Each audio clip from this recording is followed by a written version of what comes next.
What's up everyone, how are you all? Today we are back with another amazing Naruto story. What if Konoha betrayed Naruto and he was raised by Madara? If you enjoy then please like, share and do comments. And also check the description box to original creator of HTIS beautiful creation. Naruto was staring at the plain white walls of the hospital room where he was laying.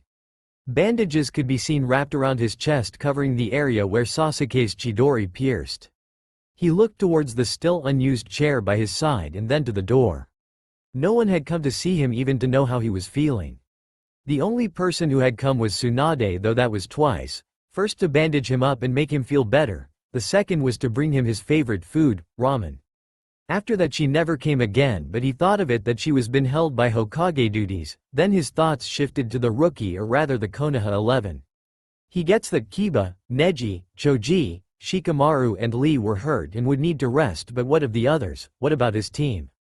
Kakashi and Sakura must be disappointed in me, he thought as he sat up though flinched from feeling the small sharp jolts of pain in his chest. He opened the window and jumped to the nearest roof. He didn't feel like facing anyone right now as he started jumping from building to building.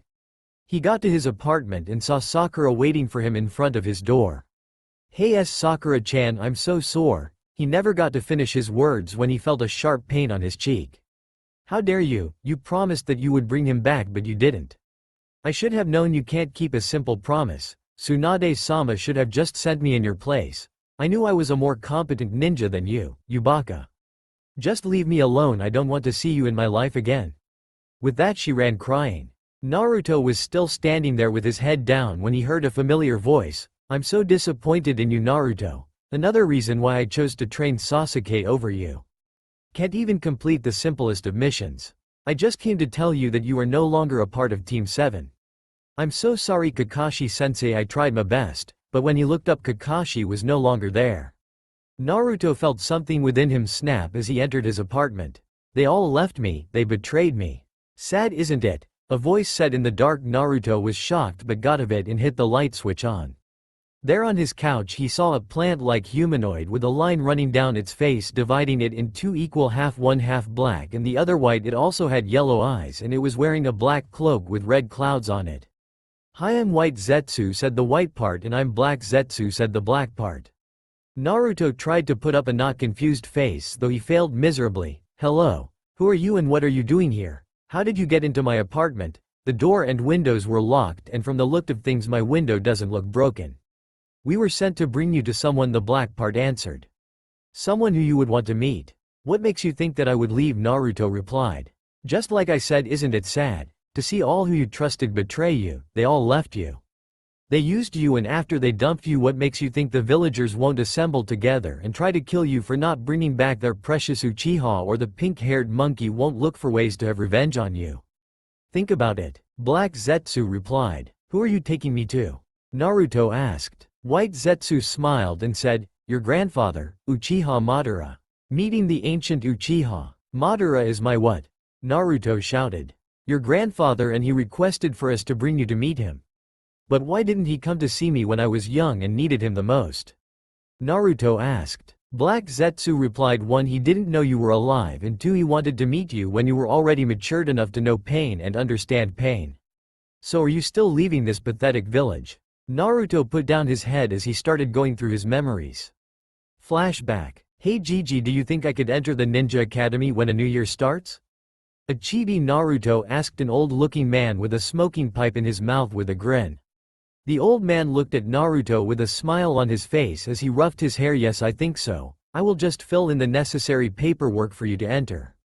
Naruto looked up to him with the same grin. "Thanks Gigi." Flashback end. Another flashback. "Naruto, you are the nine-tailed demon fox. No one will ever recognize or love you. Now die," a man shouted as he threw the Fuma shrunken in his hands to Naruto that was dressed in an orange jumpsuit with a large scroll in his hands. Naruto looked up to see the shrunken spinning towards him, but he was too shocked to move. He was the nine-tailed demon fox, so that was the reason for all the glares, the hatred, and the reason why people never let him into their shop or let him play with their kids, he thought with rage in his head. He just closed his eyes to accept his fate, not like anyone was going to remember when he dies except for old man Gigi and the Ichirakus. But Gigi was old and would soon die, and the Ichirakus would forget about after a few months. He waited for the pain but felt nothing but something warm running down his face. He opened his eyes to see his other academy sensei Iruka Amino. Did I get his surname right? Overshadowing him with blood running down his mouth to his chest, staining his Chunin jacket.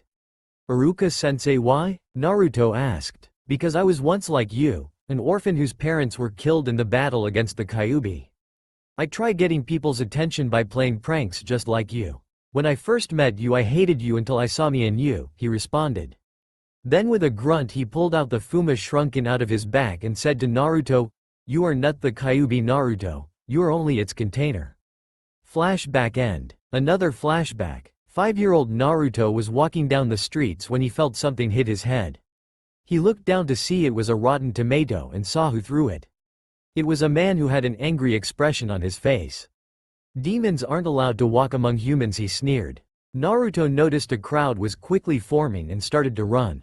He looked back to see the crowd had started to run after him. Different tools and weapons were thrown at him as he felt something sharp hit his left leg. He looked forward to see it was a kunai and thought, damn, I've got ninjas chasing me too, since he knew civilians couldn't throw or even handle a kunai. He took a sharp turn into an alleyway but found the other end blocked with a brick wall that was too large for him to climb over. He turned back but saw that the crowd had already cornered him like a cat over a mouse. Naruto closed his eyes as he started crying to receive his punishment. Flashback end. Naruto was broken out of his thoughts when he heard White Zetsu start to speak. He could tell you about your parents. It was there and then that Naruto made his answer, give me 30 minutes to pack up and wait for me at the eastern gates. Both Zetsus nodded before they started sinking back into the ground. Naruto started packing his essentials into a small bag. He just packed 3 days worth of clothing, a few cups of ramen and some kunai and shrunken. He didn't pack paper bombs because he was going to use it to make a distraction so he could leave without anyone stopping him. He started pasting the paper bombs on his wall. Meanwhile, Guy was finishing his afternoon 1000 laps around Konoha. 996, 997, 998, 999, 1000. Yosh, my youthful flames is shining so bright that it might boom. Naruto apartment exploded. Guy, obvious to the sound, thought it was his youthful flames. Yosh. I will run round Konoha 500 times on my hands. With that he skipped on his hands and started counting while running. 1, 2, 3. Anbu could be seen running to investigate the sound, hoping it wasn't another invasion. But all they found was an already burning building as they missed the pair of eyes watching from the top of a building. Naruto started to run to meet Zetsu at the gates. Hokage Tower. Tsunade was in a battle against the enemy of all cages. An enemy that not even the S-ranked leaders could beat. It. Paperwork. Shizune had taken all her sake and the ones she even kept in her secret stash. Just one more and I'm free, she thought as she stamped the last paper. Yes, shouted as she put the last stamped paper away. Now I can rest. Hokage-sama, and Anbu said as he came in and knelt before her. Not too long ago there was an explosion of a residence building. Tsunade's eyes narrowed as she asked whose residence building. Genin Uzumaki, Naruto's Hokage-sama, and apparently he's gone missing. What, take 2 squads of Anbu with you and search for him and get me Kakashi here. The Anbu operative nodded and shoo-shined away. Please Naruto, I hope Akatsuki hasn't gotten you, Tsunade thought with worry. Unknown location. Zetsu led Naruto to an unknown place deep in the mountains. It looked like an hideout with a big stone for a door that carved into it was the 3 comma marks in a matured Sharingan. Zetsu led Naruto towards a room that he saw an old man sitting on what looked like a throne with a grim reaper scythe by his side. Welcome Naruto, I have been expecting you, the man said with a smile. I have been waiting for you, the old man said with a smile. Are you Madara Gigi? Naruto asked. Yes, I am my grandson, Madara answered with a smile. Naruto then asked with a frown, then why weren't you there for me when I was little, when I needed a family the most? Madara then frowned and replied, I never knew you were alive. My wife, your grandmother and father's mother left me when your father was 3, so I never knew how he looked like as he grew. Naruto looked up at him and asked, why did Ba-chan leave you? Madara then sighed and replied, she never agreed with the way I looked at life. She always said that peace can be achieved through love, and no matter what, that pain will always exist no matter what I do to stop it. But wasn't she right? I mean, can't peace be achieved through love though pain will always exist? No, peace can never be achieved through love, and I am not talking about peace between villages. I'm also talking about peace within us humans, and with my plans no one will ever experience pain again. I will create a world where everyone's dream will come true. The shinobi nations will be united under one flag, and with my Moon Eye plans it will be possible. He was interrupted again by a Naruto who looked excited. Oh, can I be the one to draw our flag symbol? Can it be a bowl of steaming ramen with the Sharingan tomos on it, or 2 bowls of ramen with our names on it, or… For goodness sake, Naruto, stop interrupting me, and no, you are not designing our symbol or putting ramen on it. You can't even draw the hidden village's symbols. Naruto, you got an F. Naruto pouted and folded his hands. Naruto then got serious and asked if I am an Uchiha. Then why do I have blonde hair? Because if I can remember ATM the academy we were taught all Uchiha had raven hair. Madara smiled and said, well, it's a trait from your Bachan. Well, could you tell me about my parents? Madara chuckled and said, I don't really know much about your mother and father. Though I'll tell you, your father was a hated man around the elemental nations, especially in Iwa and Kumo, because of he single-handedly killed most of their ninjas during the Third Shinobi War. You know him as the Yondaime Hokage, Namikaze Minato, or I'll just say Uchiha Minato, the man who sealed the Kyuubi in you. Naruto was torn within him. He was happy that he was the son of a powerful man and from a clan, and angry that it was his own father that sealed the Kyuubi in him. What about my mother? Your mother was not from Konoha. She was from Uzushio, though it was destroyed in the Second Shinobi War by a combination attack on it both by Iwa and Kumo. She was the only survivor due to the fact that she was in Konoha at that time. She and your father were in the academy together, though they became friends when he saved her from being kidnapped by Kumo Nen. I think that the basic information I know. The Sandaime Hokage should have told you. Well, he said he didn't know them, but why would he lie to me? That I do not know. Well, get ready for bed because your training starts tomorrow, and I promise you I won't go easy on you, Madara said with an evil smile that promised pain. Lots of it. But Naruto was oblivious to it as he started shouting and jumping on the balls of his feet. Oh boy. Oh boy. Zetsu will show you to your room, Madara said as a white Zetsu came out of the ground and stood behind him. Naruto wanted to ask him how he did it, but kept that for later due to him being tired from the day's activities. He yawned and said good night, Gigi, waving at Madara while following white Zetsu. You are not gonna tell him, black Zetsu said. I thought you wanted to make him have your revenge on Konoha, and what better way than telling him? Madara turned to face him and said, not now, Zetsu. I want him to first concentrate on his training. Then at the end of the first year of his training I will tell him about Konoha and their despicable ways, which will make him hate them more.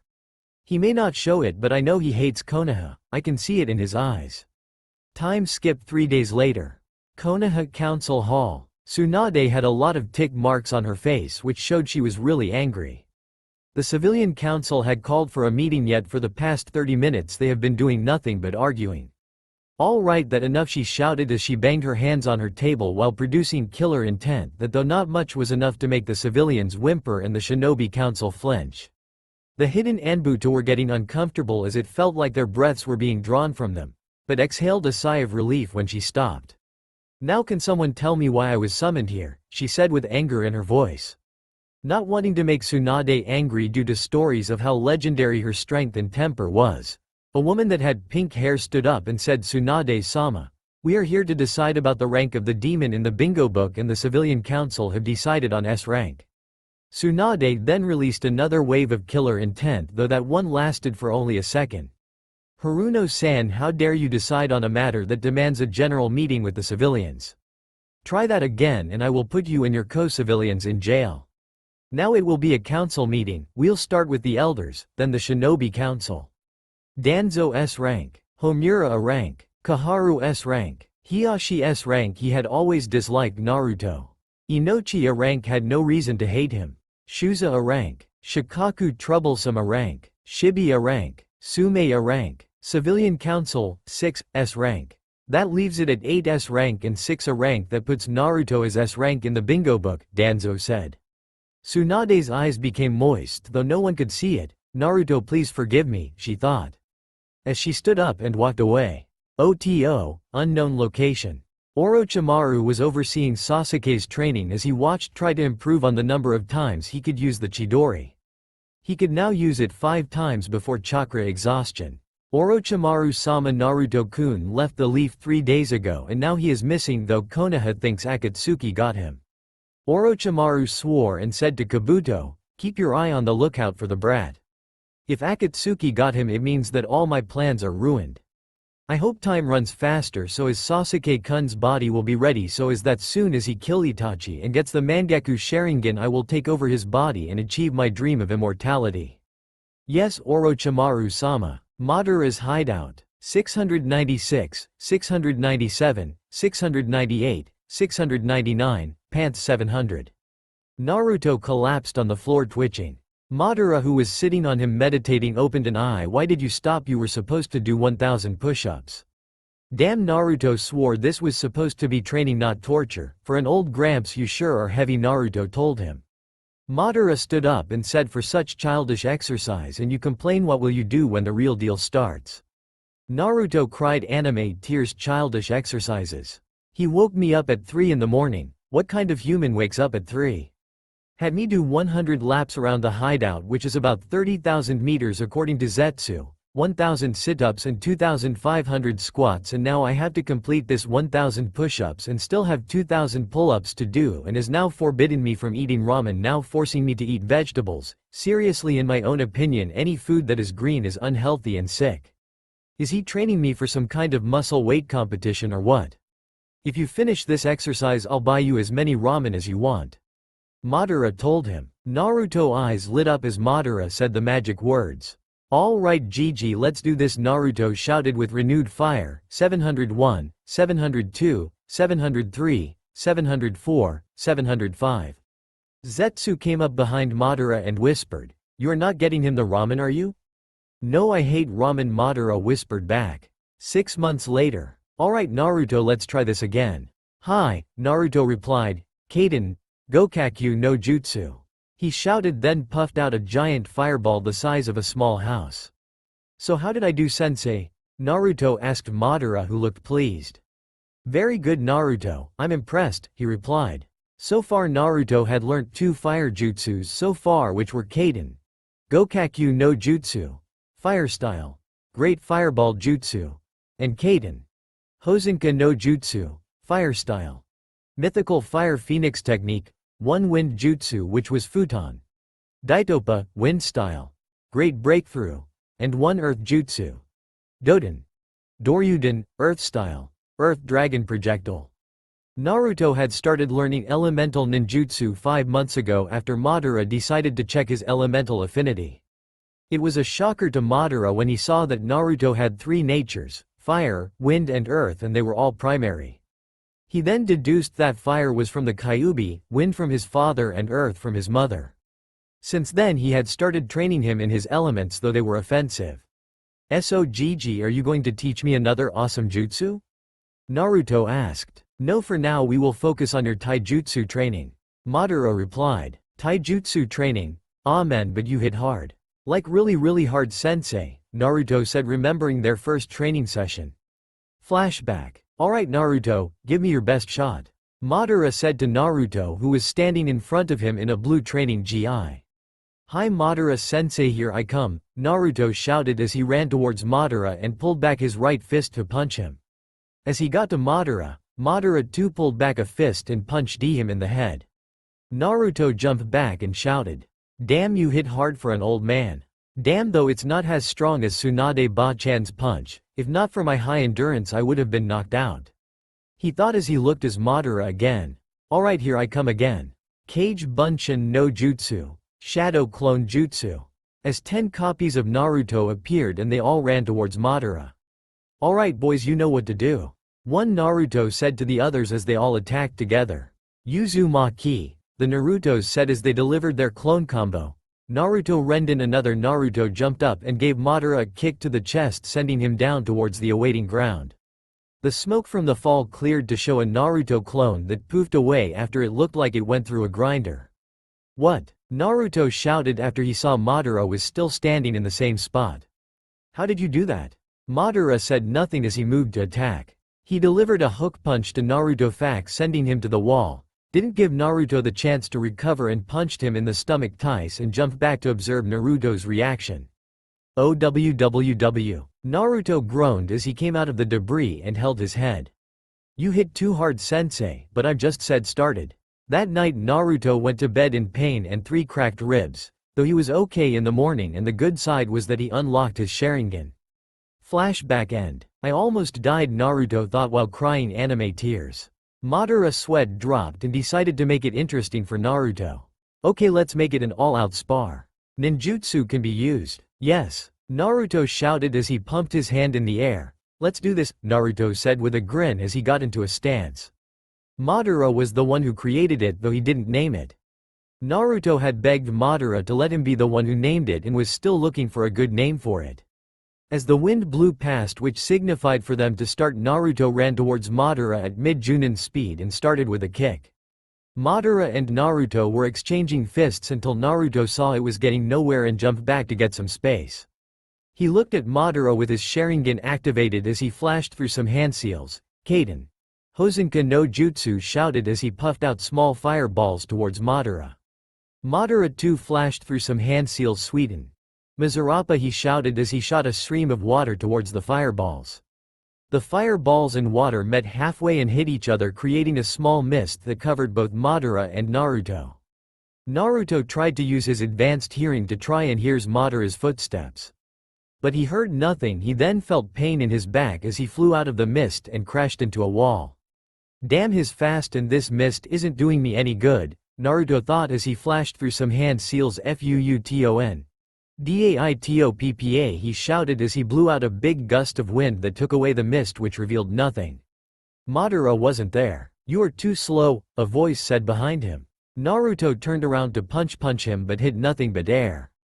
As I said, you are too slow, Madara said as he was standing a few feet from him with his hands folded. I'll show you who's slow, you old geezer, Naruto shouted as he whipped out a kunai. Being called slow was one thing, but being called slow by an old man like Madara, who was about more than 100 years, was another thing that gave Naruto's pride a huge hit. He flashed through some hand seals and shouted Kaden. Gokakyu no Jutsu as a flashing giant fireball ran towards Madara. Madara flashed through his own seals at moderate speed and shouted Sweden. Mizude Pippu no Jutsu, water style. Water style. Water pistol jutsu, as he shot out balls of water at the fireball, which created another small mist. Out of the mist a kunai came out with visible chakra coated on it. Madara caught it by its handle and looked at it. Nice, channeling wind chakra into your kunai to make it sharper. Impressive, but not enough, Madara said as he threw the kunai back at Naruto and flashed through 3 hand seals. Kage kunai bunshin no jutsu, as the kunai multiplied into 50. Naruto was already prepared and ran through some seals. FUUTONDAITOPPA, as a gush of wind blew the kunai back at Madara. He dodged everything while staying on the same spot. Naruto rushed back at Madara and engaged him in taijutsu. He delivered a leg sweep, and while Madara jumped over it, he tried to hit him with an uppercut while he was in the air, but missed. Madara, taking advantage, immediately hit Naruto in the chest with a direct punch. Naruto quickly whipped out a kunai and threw it at Madara. Madara caught it and said to him, "That was too predictable." "That was what I was hoping for," Naruto said to him. Madara looked at the kunai and saw that it had a paper bomb on it that was about to go off. Naruto watched as he saw the bomb exploded and was waiting for its results, meanwhile forming strategies in his head as he knew that wouldn't take Madara down. The smoke cleared to show Madara wasn't there but a few feet away from the explosion site. "That's enough," Madara said to Naruto. "Why couldn't handle my awesomeness?" "No, I've just did that spar to grade your skills. If it was a real battle, though I am old and lost some of my strength, you would have been begging for your life." "HN, as if," Naruto replied. "Anyway, in ninjutsu I will say you are low jonin, taijutsu. High chunin, speed. Low jonin, reflex. I'll say mid jonin, analytical sense, mid jonin. I'll have to start you on genjutsu and kenjutsu training and maybe on fuinjutsu, but in all I'll say you are mid junin and should be able to match a normal junin in a one-on-one battle." "Awesome," was all Naruto was able to say. 5 months later, Naruto was meditating in his room. Matter had said he had come far and should be able to take on 3 Anbu squads and Junins on his own. Madara had also wanted him to meet the Kyuubi. Suddenly Naruto found himself in a sewer. Sewer, Naruto thought. What am I doing in a sewer? How did Madara Gigi throw me into a sewer without me knowing? I swear when I get back I will prank him with that pipe he normally smokes. But I better find my way out, Naruto said as he followed a red light that was emitting from the depth of the sewer. Naruto followed it until he led him to a big cage that was as big as the Hokage monument, and its gates were being held by a single paper. Wow! Giant metal gates held by a piece of paper glued to it. Must be a very strong glue. I wonder what type, Naruto thought. So my jailer comes to visit me, a loud voice said from within the cage. The sound of a battle could be heard as Naruto and Madara were seen battling. To the eyes of a civilian all they would be seeing would be blur, but the eyes of a seasoned shinobi would know it was a very intense match between 2 very strong ninjas. Naruto had so far become very strong, though he was nowhere near Madara full strength, but Madara had told him that he was strong enough to be ranked high S rank in the books. Naruto had also gained an ally in Th Kyuubi as he could still remember their first meeting. Flashback. So my jailer comes to visit me. A voice said from within the cage. You are you and where am I? Naruto said, clearing confused, though he had a sneaking suspicion of where he was and who was speaking. The voice chuckled and a pair of large red eyes with slits started glowing in the dark within the cage. The eyes appeared to be coming closer as Naruto saw giant sharpened white teeth that were as big as he was. Suddenly the figure stopped moving as 9 swashing tails could be seen behind it. You are the Kyuubi, Naruto said, clearing without any evidence of fear in his eyes. After all, Madara taught him that a shinobi shouldn't show fear even at the point of death. Let me guess, this is my mindscape, Naruto said to the Kyuubi. I see you are pretty smart for your age, unlike your mother who couldn't figure that out. The Kyuubi said with a grin. My mother was once your container? Naruto asked the Kyuubi, not knowing that piece of information, but didn't go into thinking about it since Madara said he didn't know much about his mother. Yes, it has been 52 years since I gained my freedom and 3 times sealed in an Uzumaki 3 times in a row, which is kinda getting irritating for someone of my caliber.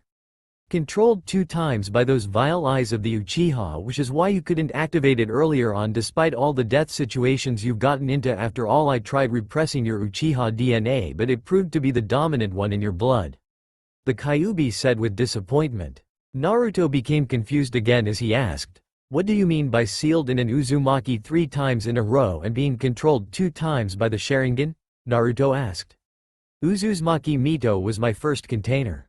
After I was summoned by Uchiha Madara in his battle against Hashirama Senju. Did I spell that right? The one you know as first Hokage. I was restrained by his Kekkei Genkei the Mokuton. His wife Uzumaki Mito, who happened to be on the battlefield, used that opportunity to seal me in herself, thus becoming my first summoning and first time been controlled by that vile eyes. The Kyuubi answered. Wow, Gigi can summon you? Naruto asked in awe. He could, but I doubt he could now that I'm sealed in you. The second time was when your mother was taken to Konoha to become my second container. That time Mito was very old, and since if she died of old age I could be free, but if she died in battle I would die too, only to reform in a few years, 5 or 6 tops, since I am mainly made up of chakra. I was transferred to your mother when she was 8. Wait a minute, Naruto interrupted. I thought you could only be sealed in a baby whose umbilical cord had just been cut off. At least that was what Hokage Gigi told me, added in afterthought. That is also true, but Mito Uzumaki, like every other Uzumaki except you, was a seal master. She created a seal that allowed me to the transferred without any complications, though she died a few days after because of the stress she went through when my chakra was leaving her. That was pretty awesome, but couldn't my dad use the same seal Mito Obaa-chan used when she first sealed you in her? I mean, it didn't take her life, and if my dad did that my parents would clearly have been alive. That's also true, but due to the situation the only solution that came quickly to your father's mind was the death god seal, which brings me to my second time have been controlled. It was the night of your birth and your parents decided to give birth to you in a secret and secure place because during birth the seal becomes weak, and since no one knew your mother was a Jinchuriki, couldn't be given birth to in the hospital, so do not let anyone know that piece of information. After the delivery, a man who called himself Uchiha Madara attacked and extracted me from your mother. He was wearing an orange spiral-shaped mask with one eye hole where his Sharingan was activated. He controlled me and ordered me to attack Konoha, which I did, though it was against my wish. After all I wanted to do was to sleep.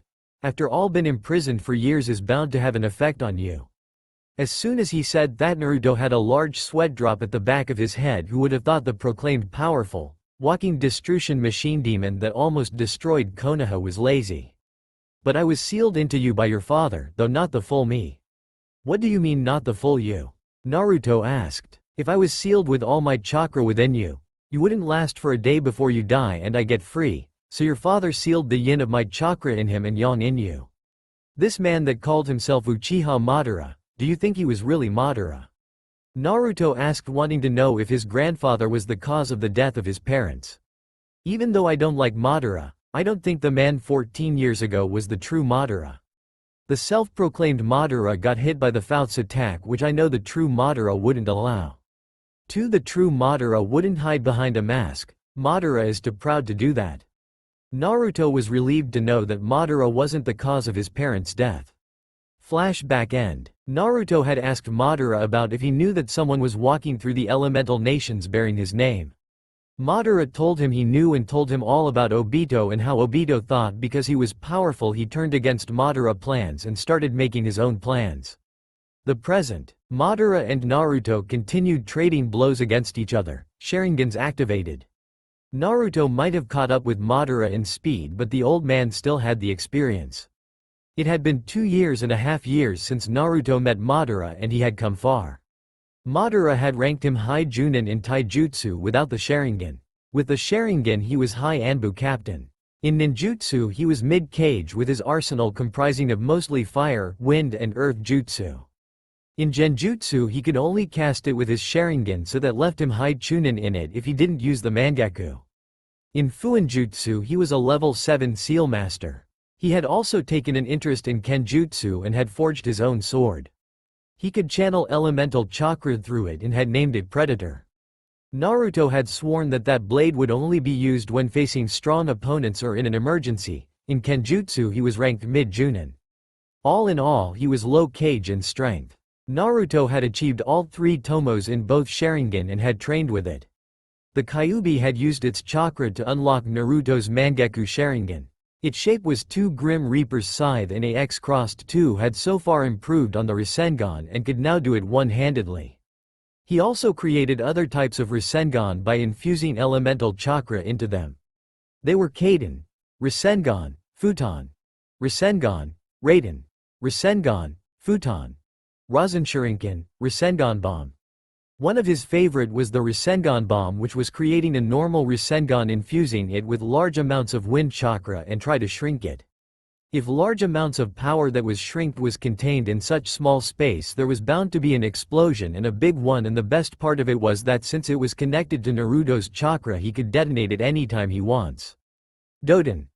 Gon Chuso no Jutsu, Earth Style. Rock Pillar Spears. Naruto said as rock spears came out of the ground trying to pierce Madara.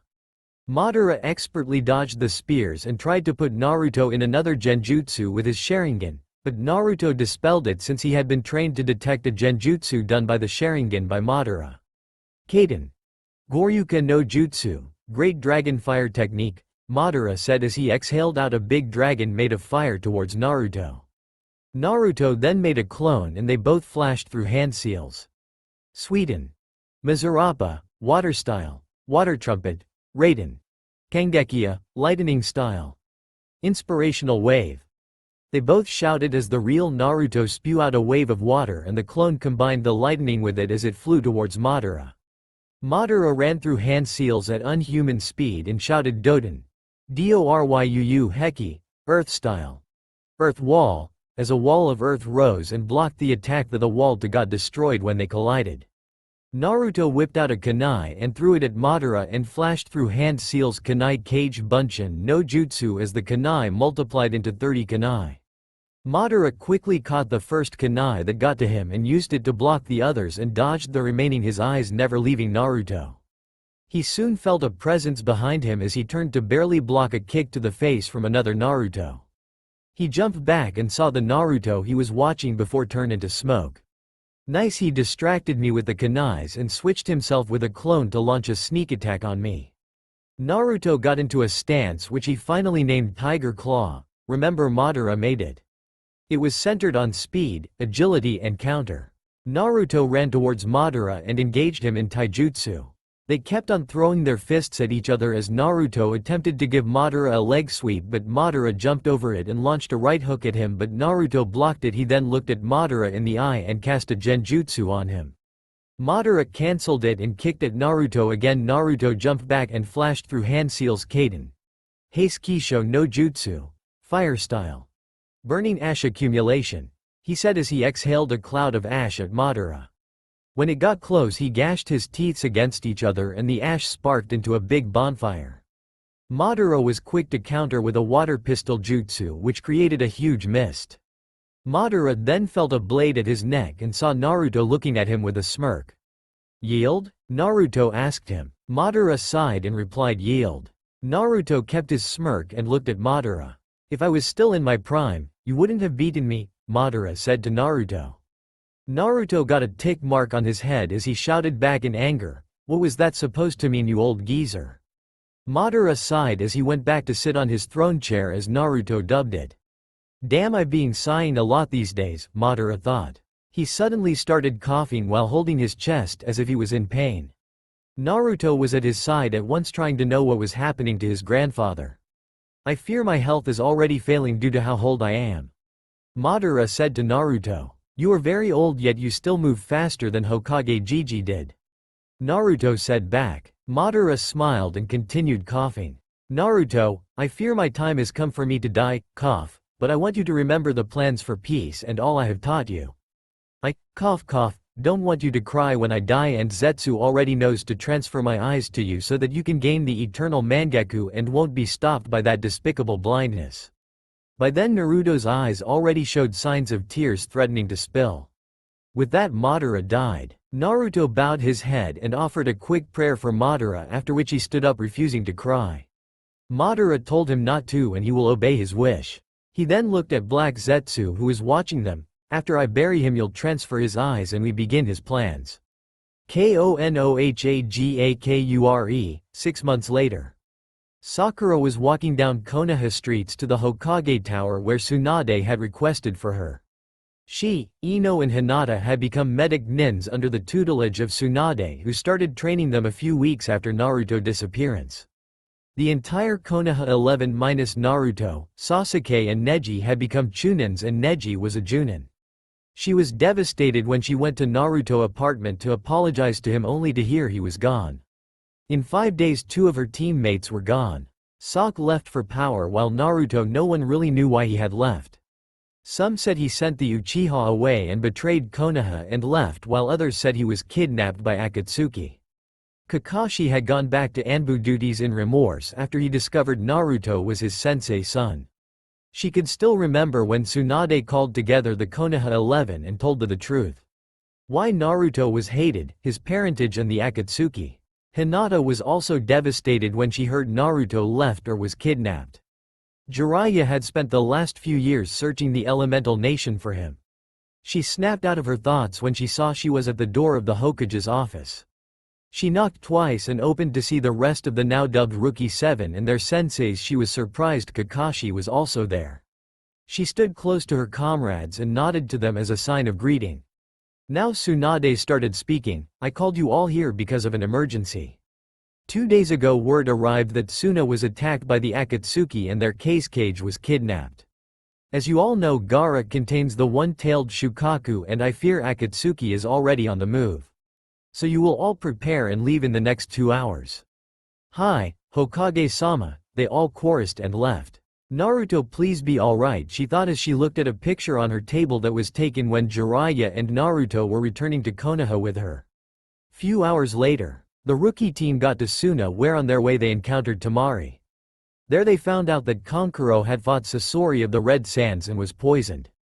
Sakura managed to extract it and create an antidote for it, after which they got a lead on the Akatsuki's hideout and left with an old lady that said she was Sasori's grandmother. They won't encounter Itachi and Kisame. Now they were in front of a boulder that had 5 seals on it. They ripped it off and Sakura smashed the boulder, gaining entrance. There they saw a non-moving Gaara and 3 Akatsuki members, 2 of which they identified as Deidara and Sasori. The third member face was still covered with his hat.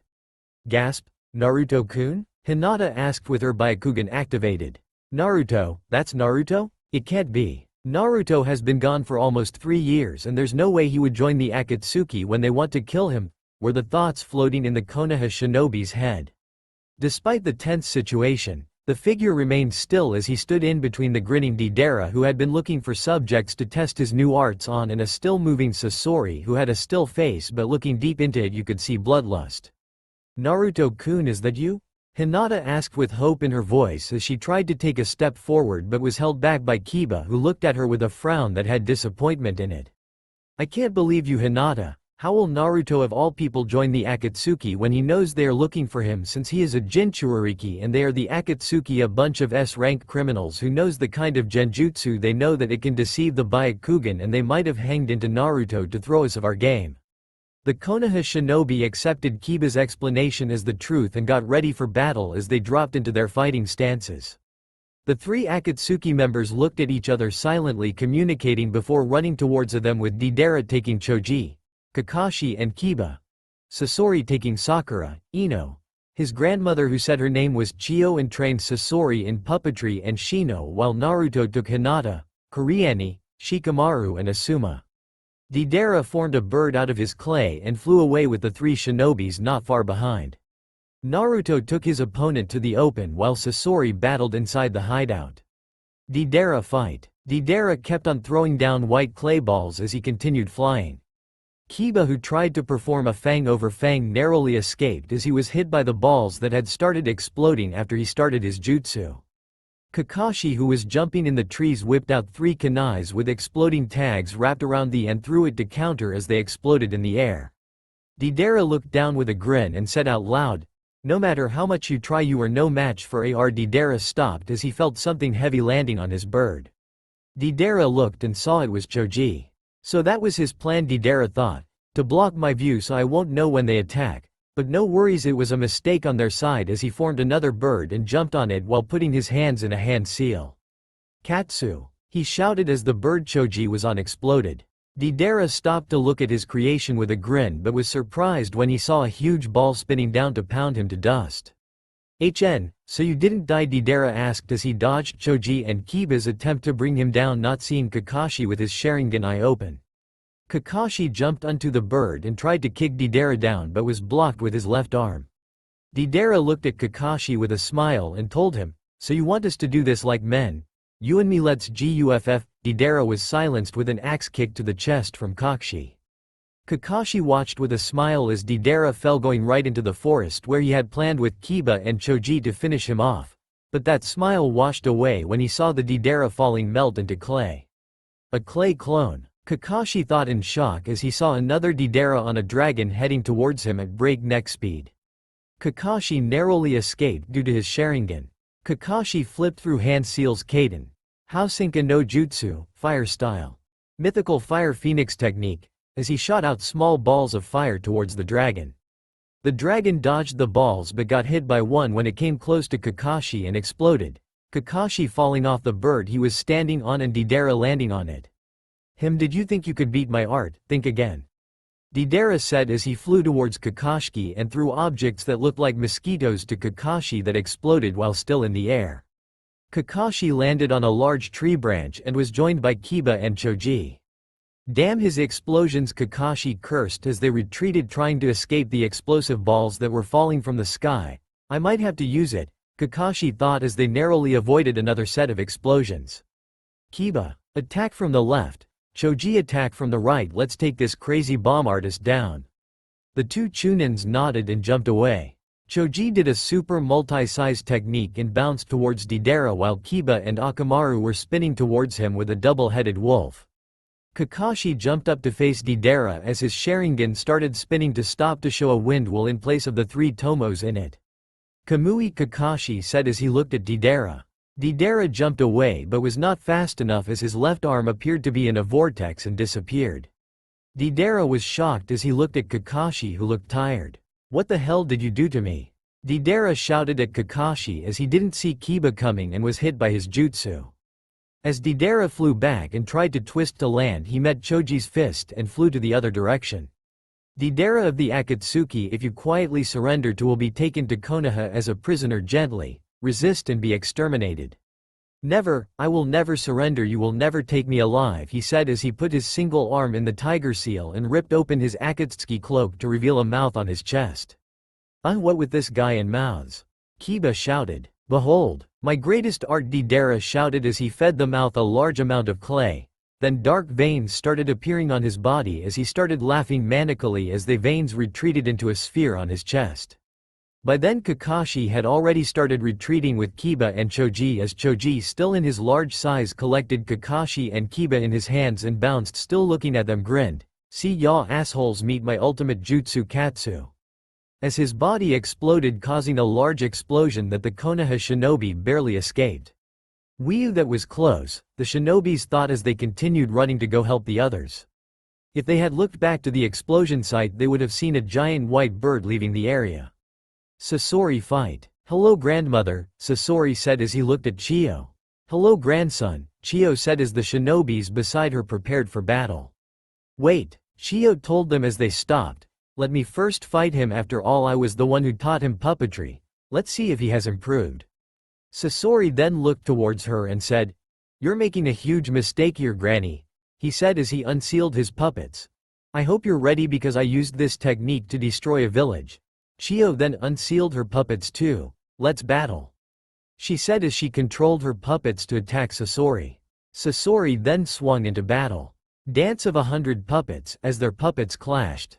Sasori puppets succeeded in demolishing Chiyo's puppets as she unsealed more, hinting the Konoha shinobis to join her.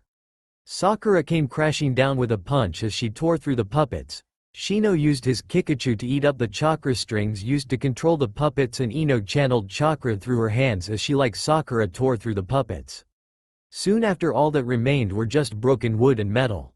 The Suna and Konoha ninjas looked at the puppet criminal Nin as he stood there in the midst of the broken puppets' parts. HN already out of puppets?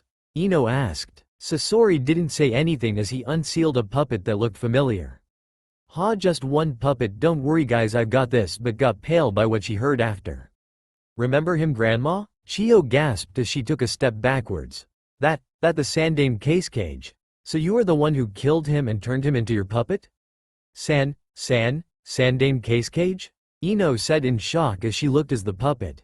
Yes, Sasori answered her. Now get ready to be crushed by the magnetic sands of the cage, he said as he commanded the puppet to attack. The shinobis jumped away as a tsunami of sand came down on them. Sakura charged back at the cage, getting ready to punch it out, but had to jump back when she was almost caught by some sand that came out of the ground. She threw some kunai at the cage, but it was stopped. Chiyo unsealed another set of puppets, but they were demolished by Sasori's own mind jump technique, Ino shouted as her body became limp, but after a few seconds, it ejected backwards as if something hit it. Why can't I enter his mind? Ino screamed. For goodness sake, Ino, it is a puppet, it has no mind of its own, Sakura screamed back. Shino unleashed his bugs, sending them to attack Sasori, but some of them were crushed by the Sandame's sand. Sakura came down with an overhead punch as she broke through, hitting the puppet on its head and smashing it into pieces. Sasori looked back with the same straight look. You might have destroyed my puppets, but there is still one final one, he said as his right arm turned into a cannon and fired out 3 black balls that exploded when it hit a surface. The 4 shinobis took cover behind rocks as the cannon started shooting kunai too. Sakura turned to the others. I am going in, cover me. As she jumped away from her position, Shino sent his bugs to block Sasori's view as Ino channeled chakra through her hands and punched the ground, creating a dust cover. Sakura jumped up as Chiyo unsealed her last batch of puppets that she sent in as a distraction, but Sasori saw through their attacks. He destroyed Chiyo's puppets and used a flamethrower to stop Sakura. Sakura retreated back to where the others were as Sasori pointed the flamethrowers towards her position. Sasori tried to shoot out flames but saw his throwers weren't functioning, looked at it and saw Shino bugs going into its holes that were meant for air passage. Sakura saw this and took advantage of the situation. Let's finish this.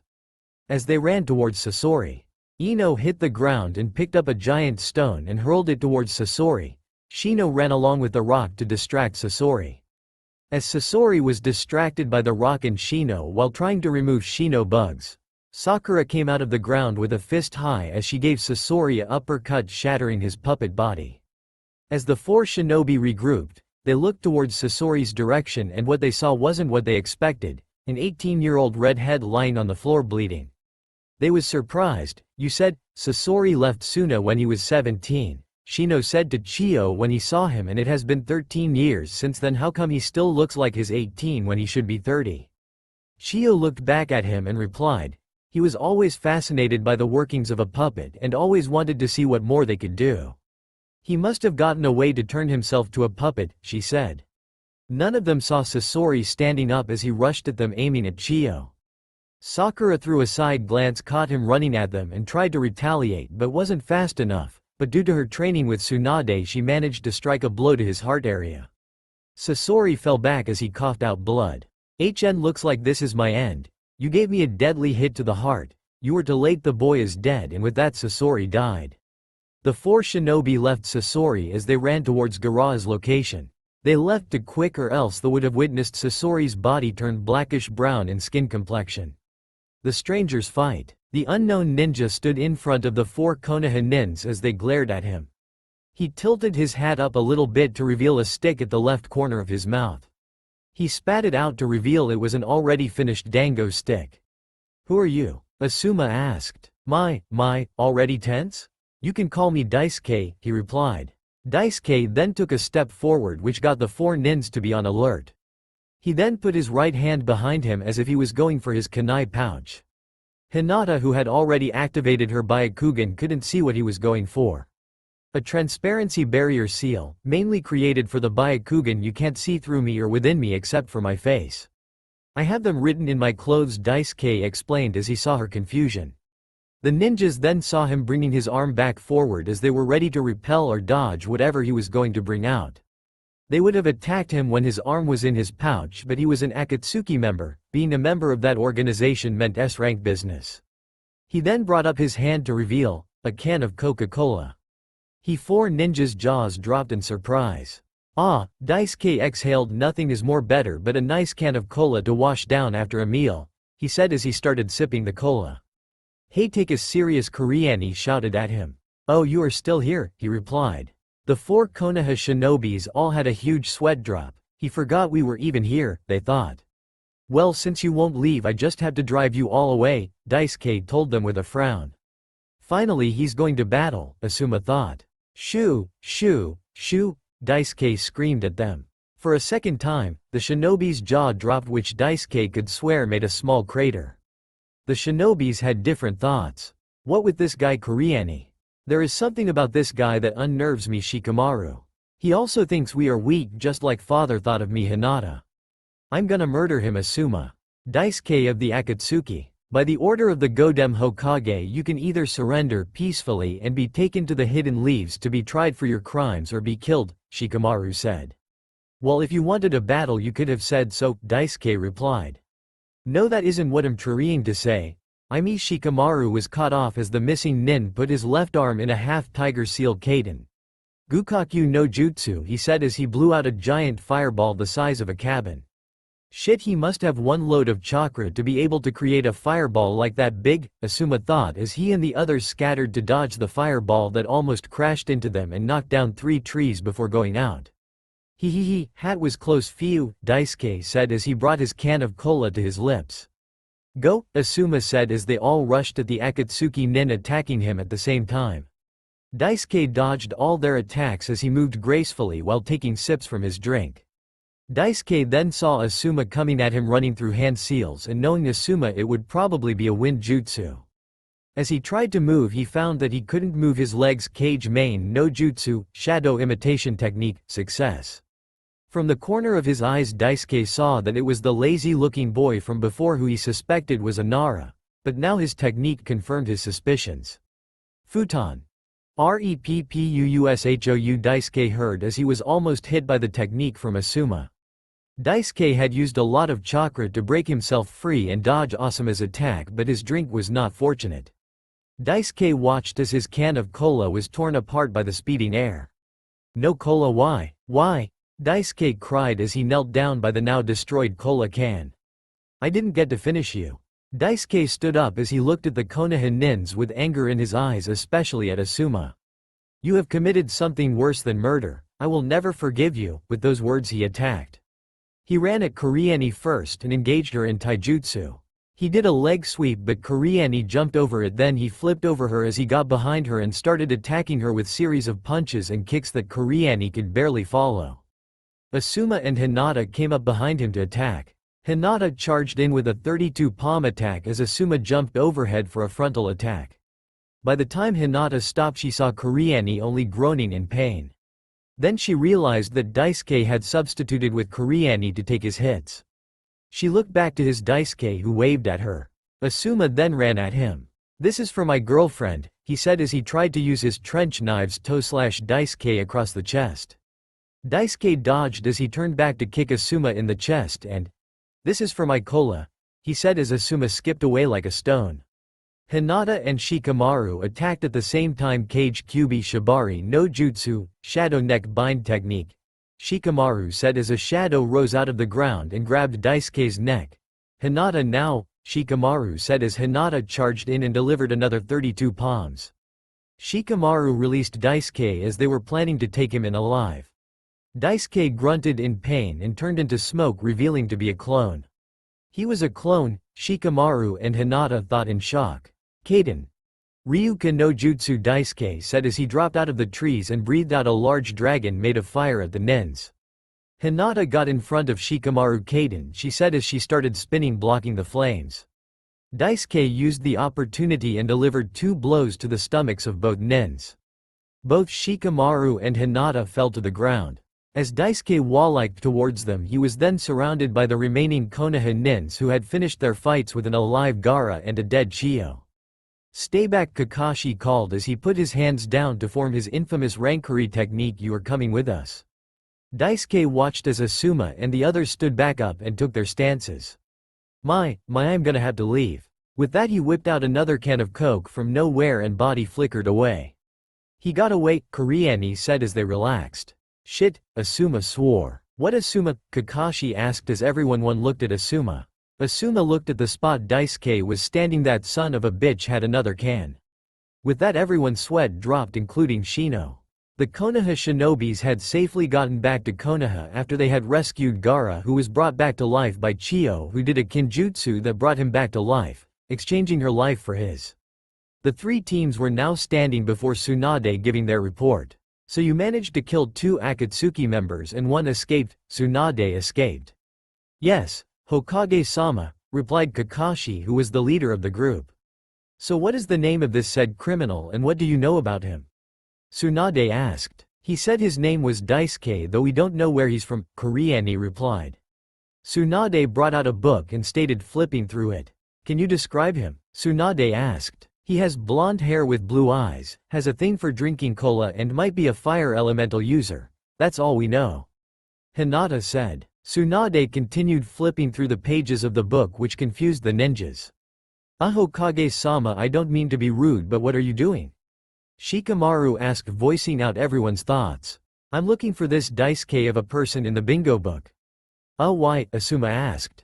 Because everyone in the Akatsuki is in the bingo book except for their leader, who we just know is called Pain, nothing else. It's like a tradition. You can't join Akatsuki if you just want to join unless they recognize your talent and have a need for you, or you did something to make you an S-rank criminal. Tsunade had finished going through the book. He's not in here, so that means he joined by option A. That means he is dangerous. But he ought to have come from a village, even if it is not part of the 5 great one, at least one that is a shinobi one for him to have gotten shinobi training. Shino said. Nope, not in here, Tsunade replied. Shikamaru then looked at Hinata, who looked like she was in deep thought. Hinata, why weren't you able to spot Daisuke when he moved? Hinata then looked at Shikamaru. I think Daisuke is like Kuriani-sensei, only better. I think he is a genjutsu master. Tsunade looked at Hinata as she remembered a visit she had from Jiraiya earlier that day. Flashback. Tsunade was growling angrily as she signed of another one of the demonic papers on her table that didn't seem to decrease. God help us if papers should suddenly develop legs and instincts of war, she thought. She was broken out of thought by the opening of the window and she turned towards the sound to see Jiraiya coming in. "Hey Haim, did you miss me?" Jiraiya asked while spreading his arms out for a hug, but too bad Tsunade was in a bad mood from the paperwork and also knew he was going to grope her too, and he turned out to be what Tsunade needed. A frustration relief dummy as Tsunade gave him a knuckle punch to the head, sending him out through the window to the hot springs. Anyone who listened well who have heard Jiraiya cries of pain as he had landed in the female side. She looked as Jiraiya came back through the same window. "Is that the kind of welcome I get?" he asked the slug princess, though not expecting an answer. "Why are you here, Jiraiya?" Tsunade asked. "Why, can't I visit anymore?" Jiraiya asked back. "You stopped coming to Konoha 2.5 years ago when the brat went missing, so why are you here?" Jiraiya sighed as he stared at the door of the Hokage's office. Ever since Naruto disappeared it hit Tsunade hard, and whenever she heard his name always made her sad, so she refrained from saying his name and instead called him brat. "I come with bad news, Tsunade," Jiraiya said. "What is it? Is there going to be another invasion? Damn, I should have known when I won the last lottery." Tsunade said with her hands on her head. "No Tsunade, there is going to be no invasion. It's just that I remembered that I could have the toads reverse summon Naruto back from wherever he is." Tsunade looked at Jiraiya with wide eyes and would have broken his skull for not remembering earlier, but didn't because of the good news. "That is good news, isn't it?"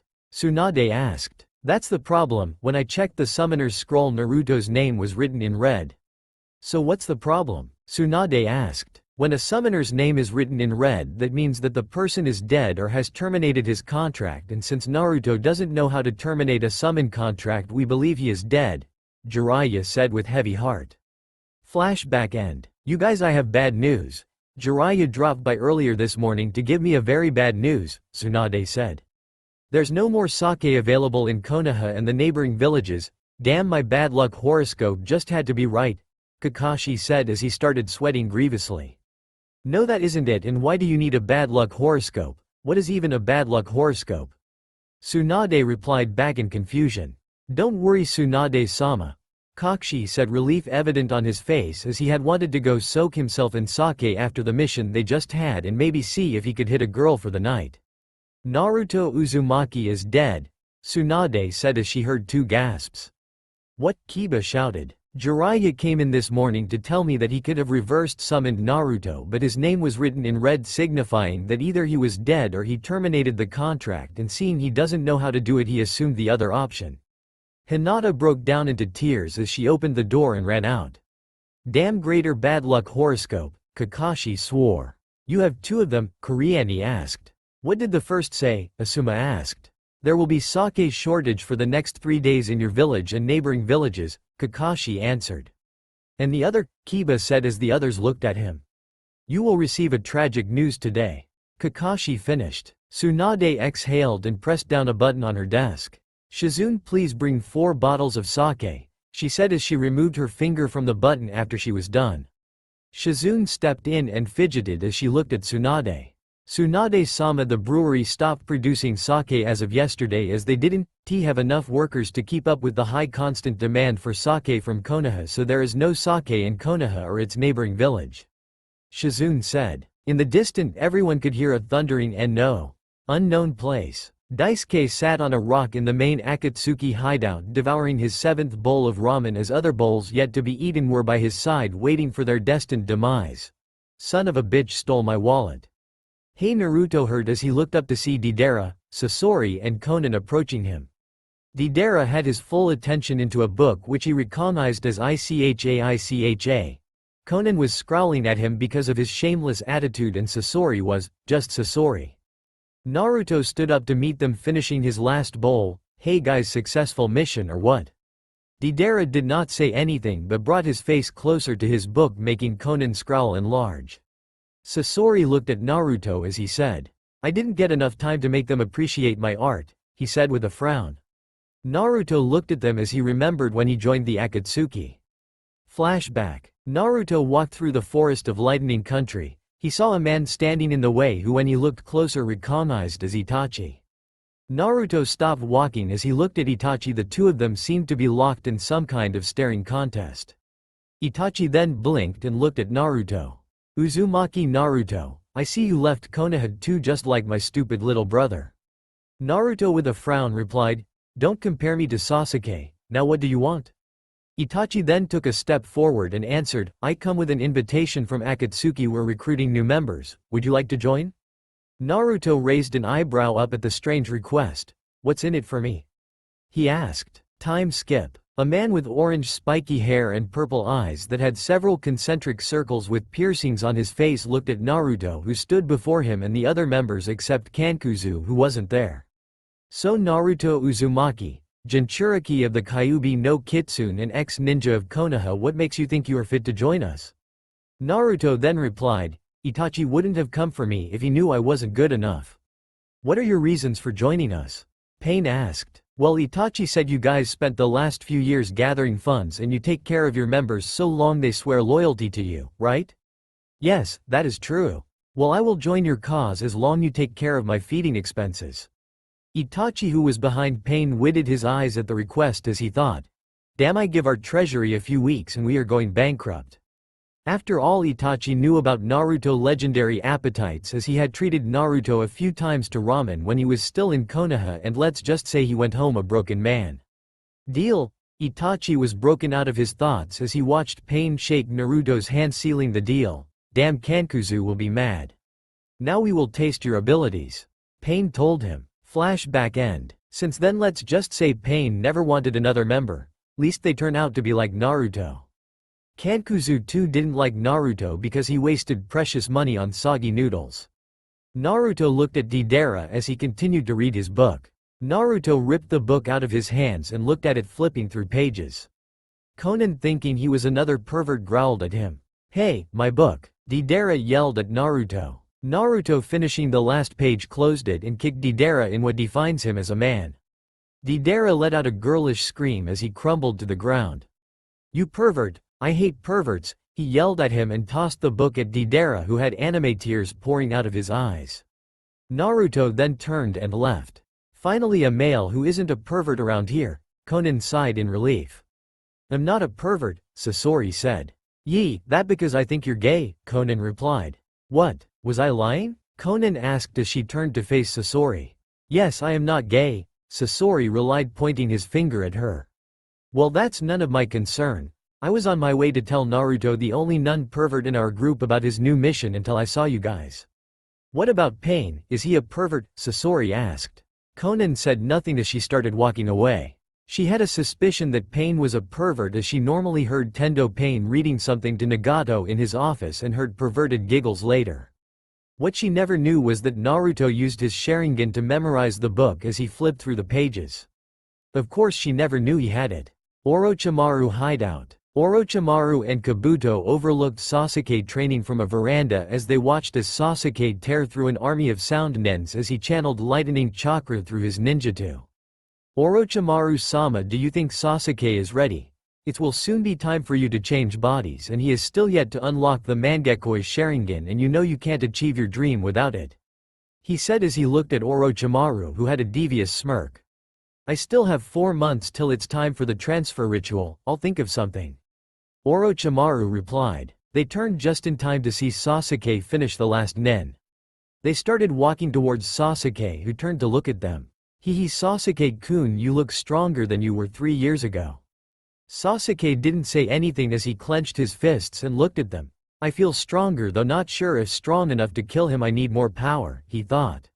I will be in my room if you need me, and with that Sasuke walked away. Orochimaru-sama, don't you think Sasuke can betray you? Kabuto asked. No, Sasuke can't. If he does, I will just put him on a leash like the pet he is. Orochimaru-sama has been too proud, underestimating Sasuke's abilities. I better have an ace in case things get ugly, he thought as he stared at Orochimaru's retreating form. Akatsuki hideout. Naruto-san. Naruto turned to see Conan walking to catch up with him. Yes, what is it, Conan-chan? Naruto asked Conan, who had already caught up with him. Pain-sama wants to entrust an important mission to you, Conan replied. And what will this mission be? Naruto asked. Konan looked at Naruto as she held out a scroll. Unknown location. Naruto walked into a room as he watched Kankuzu count bills of Ryo, an open briefcase half filled with money, the other half on the table in front of him. Yo Kankuzu, Naruto said with a smile. Kankuzu looked up to see Naruto as a frown. What do you want, brat? Though already knowing what Naruto wanted. You know the usual. Kankuzu then grumbled and tossed Naruto a few bills. Naruto counted them and frowned. This isn't enough, and you know that, Naruto said to Kankuzu, who didn't reply but continued counting his money. I took up the issue with Pain-sama and he decided that you only get 2 bowls of ramen a day. Kankuzu finally replied a few seconds later. Naruto then frowned. Fine, I can't go to the stand with this amount, so I will just order. I am going to make Naruto universe improved in technology, so there will be telephones, though the old kinds. And with that he left. Time skip. Kankuzu walked through the Akatsuki hideout as he walked towards Pain's office. He stopped when he saw Konan walking towards him with a sheet of paper that had a few words and numbers written on them with a look that said OMG. Konan stopped in front of him and handed him the paper. Kankuzu glanced at it and gained an horrified look as if he had been told that banks and bounty offices were being closed. What? Akatsuki meeting room. Naruto looked up as he saw Kankuzu come in with enough killer intent that would make Hitaki Kakashi wet his pants. You, how dare you? Kankuzu growled at Naruto, who was eating ramen out of a large bowl that looked big enough to contain 10 medium-sized bowls of ramen and a pack of canned cola by his side. What are you talking about? Naruto asked, clearly confused. Kankuzu showed him the paper, which turned out to be a bill, 2,000 ryo. I told you to order just 2 bowls, but you ordered. I don't know how many, but I know it isn't 2. Naruto gained a look of realization on his face. Oh, that I did order 2. You didn't just specify the bowl size, so ordered 2 extra large bowls and a pack of cola, which you didn't tell me that I couldn't order. Don't you try to play smart with me, Kankuzu growled in anger. Oh, I aren't trying to play smart with you. I am already smarter than you, Frankie Stein, Naruto retorted. I'll kill you, Kankuzu said as he unleashed his masks and ran forward to attack Naruto. Stop, a thunderous voice sounded, causing Kankuzu to stop in his tracks. Pain-sama, Kankuzu greeted as he spotted the other Akatsuki members coming into the room. I will not condone any fighting in here, Pain said as he came out of the shadows. My apologies, Pain-sama, it won't happen again, Kankuzu said. Naruto didn't say anything as he finished the last of his ramen. Now for important matters, Pain started. Kisame, you and Itachi are in charge of capturing the Nanabi. Hidan and Kankuzu, you guys are in charge of the Nibi. Sasori, Deidara, you are to capture the Rokubi. Naruto, you know. Pissed, the hissing sound of something opening interrupted him. The members looked towards the origin of the sound and found Naruto drinking one of his cola. Naruto stopped drinking when he noticed everyone was staring at him. What? I was thirsty, he said as everyone including Pain sweat dropped. Naruto ran through the forests as he remembered his mission. Flashback. Pain looked at Naruto as Nato finished his cola. Your mission is to find the Scroll of Eons. It was rumored to be found in Waterfall Village, though not a specific location was given. You will find all the information you need in the scroll you were given. With that, Pain left. Flashback end. Naruto dropped down from the trees as he thought what he read about the Scroll of Eons, known to contain a fabled technique left by the Sage of Six Paths, said to contain the technique the sage used to seal the Jubi within himself. If Pain or Obito needs that technique, that means that they are planning to become the Jubi's Jinchuriki, he thought as he trekked to Waterfall, opening a can of cola and taking a sip from it. Konoha. Tsunade looked at the dubbed Konoha 10 and their senseis as they stood at ease before her and Jiraiya. As you all know, the Junin exams are next week and has been held at the Waterfall Village, so you leave today. But there is a mission that you will use the exams as a cover for, Tsunade said. What is the mission, Tsunade-sama? Hinata asked. Jiraiya stepped forward. To find the Scroll of Eons, he replied. What this Stone of Eons? Kuriani asked. The Scroll of Eons, said to contain the most powerful jutsu of the Sage of Six Paths. Jiraiya answered again. Wait, his real? Kiba asked. I thought he was just a fairy tale. No, he is real. What is this technique? Kakashi asked with curiosity. It contains the technique the sage used to seal the Jubi within himself. Wait, there's a Jubi? Choji. Yes, and it comprises of all the tailed beasts. It was the one that gave birth to the Biju, Jiraiya answered. Damn, something stronger than the Kyuubi, Shikamaru swore. So we're to go for the Junin exams but use it as a cover to look for the scroll, Hinata said.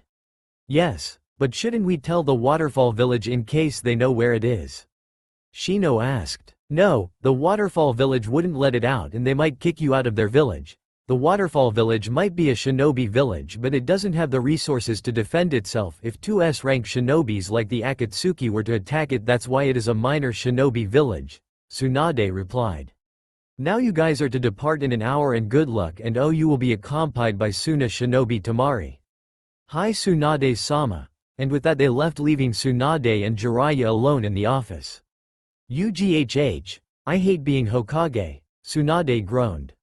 It isn't going to be so bad now, Jiraiya said. I guess you are right, with the Junin exams the council will have more things to worry about than making requests. After all, they do want power, Tsunade said, nodding her head. Tsunade-sama, this came in this afternoon, Shizune said as she walked into Tsunade's office carrying a mountain load of paperwork. She closed the door behind her and dropped the papers on Tsunade's table and walked out. Jiraiya and Tsunade looked horrified as they swore they heard the table crack. Well, their fears were confirmed when the table snapped into two, crashing onto the ground and scattering the papers. Want to go get a drink? Jiraiya asked. You're talking my language, Tsunade replied. And with that they left, but though the window so as Tsunade could avoid Shizune. Waterfall Village. Naruto looked around as he saw the village organizing for the Junin exams, people running about with decorations and ninjas patrolling the streets with foreign nins coming into the village. Looks like I will have to use the exams as a cover to avoid suspicion. It will be a drag if I was caught. I don't really feel like kicking ass. What a drag. I think I'll go in as a round, and Naruto thought. Somewhere in the Fire Country's trees. Shikamaru was running among the others when he suddenly sneezed and almost missed his footing on the tree he jumped to. Troublesome, someone is talking about me, Shikamaru said. I told you not to sleep in the rain, but you said it's too troublesome to walk back in cause the door is too far away, Tamari retorted at him. Waterfall Village. Naruto was walking among the civilians looking for any clues to the scroll when. That scent, it can't be, no way. And he started running forward with people staring at him like he was crazy. Ramen, Naruto screamed in delight as found a ramen stand and hurried to get a seat. Naruto looked around to see Yu was also there and saw only a girl who looked like she was in her teens and had mint-colored hair and neon-colored eyes, who was eating alone and looked to be sad. Naruto ordered and sat next to her. Hey, you look like you could use someone to talk to, Naruto said to her. The girl looked shocked as if she had never expected him to talk to her. Why are you talking to me? The girl asked. Why shouldn't I not talk to you, as it isn't like you've done anything to me? If he is talking to me for no reason, then he isn't from the village. He must be one of the shinobis participating in the Junin exams. Since he doesn't know me, it would feel nice to talk to someone. I'm sorry about that. I'm Fu, the girl said. Daisuke Kenpachi, Naruto said. Hey kid, I sense the seven tails chakra in her. She should be its Jinchuriki. Hey Kurama, you're awake. You've been asleep for the past 4 months. I was starting to think you were dead. What? I can't die. I'm a demon, for goodness sake. That means I'm a goddamn immortal. Whatever, Naruto replied. Fu looked at Naruto, who seemed to be in some kind of trance. What's he thinking about, she thought. You know you still have to master your Sharingan. You've only learned Tsukiyomi and Amaterasu, and you know if you want to trash Obito in a battle of Mangekyo you need to master Susanoo and Kamui. Right now you can barely take on pain even with my chakra, since you've only mastered 4 tails. Sigh. I know Kurama, but troublesome. Naruto cut off Kyuubi and looked at Fu, who was staring at him. Fu saw Naruto had caught her staring at him and she blushed. What's with her? Why's her face red? Isn't being a Jinchuriki supposed to not let you get sick? Naruto thought in confusion. So you drink Coke? Naruto asked as he brought out 2 cans of cola from nowhere. Is that all he has to say? Fu thought, a giant sweat drop behind her head. No, I don't like Western drinks with high sugar content, Fu answered. Well, your loss, though a certain doctor told me taking cola before battle promises a 100% success. Huh, doctor? Who? Fu asked in confusion. Guess? Naruto told her with a smirk. Tsunade of the Sannin? Fu asked, hoping she was right. No, guess again, Naruto said, the same smirk on his face. I don't know, just tell me. After all, Western drinks are expensive in this part of the world, so no one really takes it. Naruto looked at her with his fox-like grin. Me. Fu sweat dropped at his answered. Well, see you later, Fu, Naruto said as he stood up and left. Fu looked at where Naruto sat and sweat dropped as she saw 2 stacks of ram bowls, both stacks treating to fall, and 3 cans of cola by its side. Fu moved her stool to the left and thought, how did he eat that much without me noticing? Konoha Shinobis. The ninjas just arrived at the gate as they saw other village shinobis entering the village, some giving them dirty looks like the earth nins. Well, I think we should first check into our hotel. Then we go check out the village, look for clues to the scroll, and if we see any Akatsuki members we call for backup. Understood. Hi. The Leaf Shinobis were checked into one of the best hotels in the Waterfall Village. Kakashi brought them into the boys' room and around a map on the table in TH room. They recognized it as the drawing of the Waterfall Village. After all, they were made to study most of the village's maps in the academy. We go in 3 groups, 5 in 2, 1 and 3 in the last. Each group will have 2 trackers, a heavy hitter, a medic, and one who will cover the medic in case we meet the Akatsuki. Group A will cover the west and north side, while Group B will take the east and south side. Be back by sunset. Group C, that is me, Asuma and Kuriani, will go to the restaurant where the Junin senseis are eating to snoop for information. Kakashi said, why can't I be part of the Group C? Choji asked. No, Choji, remember you are bad at information gathering when it is always close to a food place, Asuma said. No, I'm not, Choji retorted. Is that true? Asuma asked. Flashback to Team 10 mission in Kumo. Now, Choji, do you remember your part of the plan? Asuma asked. Yes, go into the eatery and sit close to the Chunins and try to listen to what they're saying and snoop out important information. Choji answered. Now go, and remember this is a top A rank mission, and if we fail, you know the Anbu will go in OO, and remember to relax, Asuma said. Choji nodded and walked into the eatery, removing his headband so as no one will know he was a ninja, and sat at the left table close to the targeted Chunins. It was far enough to not draw suspicion but close enough to listen to their conversation. Choji picked up the menu card and pretended to be reading it while listening to what they were saying. He keeps it in a scroll marked with a red ink with the kanji survivor, one Chunin said. He has the best ones, but we still have in supply at the. Choji's concentration was broken when the waitress asked him for what he wanted to eat. He opened the menu and had his mind blown by what he saw. I'll have a lot spicy barbecue ribs, red dango with red bean soup. Everyone looked at Choji as he kept on ordering, the waitress trying to keep up with what his order. And finally, for dessert, I'll try your red storm ramen challenge. The waitress looked at Choji in worry. Are you sure the last guy that did it 2 months ago is still in the hospital after having a surgery for major mouth, throat and intestine burns? Yep, Choji still said. 3 hours later, Team 10 walked into the restaurant to see a fat Choji. Well, they weren't sure if he gained size since he was already fat, eating a bowl of ramen that had red steam coming out of it, and should I say its soup looked like it was boiling. They all sat on the remaining chairs at the table and looked at Choji, who had a seriously scalet face. So what did you find out? Ino asked. Oh, he keeps it in a scroll marked with kanji for survivors, as he tried to eat with his chopsticks before seeing his 4th chopstick starting to burn. What else again? Shikamaru asked. They said something else, but let me see if I can remember, Choji said. I knew it, you were going to be distracted by food, Ino shouted at him. Hey, at least I did part of the plan. I relaxed and sat close to them, Choji retorted back at her. Flashback end. Ha. That was good memory, Choji said with drool pouring out his mouth. No, it wasn't. We failed the mission and you were admitted in the hospital for indigestion. The foods you ate had to be plunged out of your stomach, Ino yelled. Whatever, it's his tummy, not ours. Move out, Kakashi said. Group A was Hinata, Kiba, Shikamaru, Tenten and Rock Lee. Group B was Shino, Choji, Ino, Neji and Sakura. They all headed out together but left in different directions when they got out. Group A. The members of Group A walked down the street as Hinata used her Byakugan to spot for hidden openings in the village. Instead of us just walking around, why not check the library for the scroll? Asked Rock Lee. You are saying, do we even know how this scroll looks like? I mean, it could be a myth, Kiba said. Yee, if the scroll contained that much power, wouldn't the sage have destroyed it? Tenten. Hinata, what are you thinking about? Shikamaru asked as he looked at Hinata, who looked like she was in deep thought. Just thinking about the sage hiding it, or what about if he buried it in one of this buildings were built on the spot? What do we do? Hinata asked. Wait, you mean you've seen it? Kiba asked. No, just asking, she said.